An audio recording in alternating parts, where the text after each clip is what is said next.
ବାଲେଶ୍ୱର ଜିଲ୍ଲା ଜଳେଶ୍ୱର ଥାନା ଅନ୍ତର୍ଗତ ଝାଡେଶ୍ୱରପୁର ଗ୍ରାମରେ ଜୁଆ ଆଡ୍ଡା ଉପରେ ପୋଲିସର ଚଢ଼ଉ। ଘଟଣାସ୍ଥଳରୁ 12 ଜଣ ଜୁଆଡି ଗିରଫ ହୋଇଥିବା ବେଳେ 9ଟି ବାଇକ୍, 9ଟି ମୋବାଇଲ ସମେତ 15,250 ଟଙ୍କା ଜବତ କରିଛି ପୋଲିସ। ଗତକାଲି ବିଳମ୍ବିତ ରାତିରେ ଝାଡେଶ୍ୱରପୁର ଗ୍ରାମରେ ଜୁଆ ଖେଳ ହେଉଥିବା ନେଇ କୌଣସି ସୂତ୍ରରୁ ଖବର ପାଇ ଜଳେଶ୍ୱର ଏସଡିପିଓ ସୁବ୍ରତ ବେହେରାଙ୍କ ନେତୃତ୍ୱରେ ସ୍ୱତନ୍ତ୍ର ପୋଲିସ ଟିମ୍ ଅଚାନକ ଜୁଆ ଆଡ୍ଡା ଉପରେ ଚଢ଼ଉ କରିଥିଲେ। ବଡ଼ ସଫଳତା 12 ଜଣ ଜୁଆ ଖେଳୁଥିବା ଖଣ୍ଡେ ଚଢ଼େଇ କ'ଣ କରିছে କେତେ ଜଣ ଆପଣ ଧରିଛି?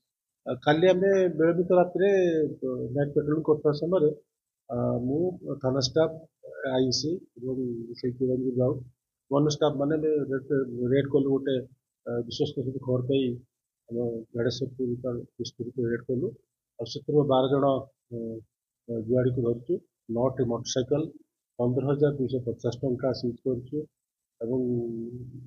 मोबाइल 9टा सीजर कर समस्त आरेस्ट होती फ्रड।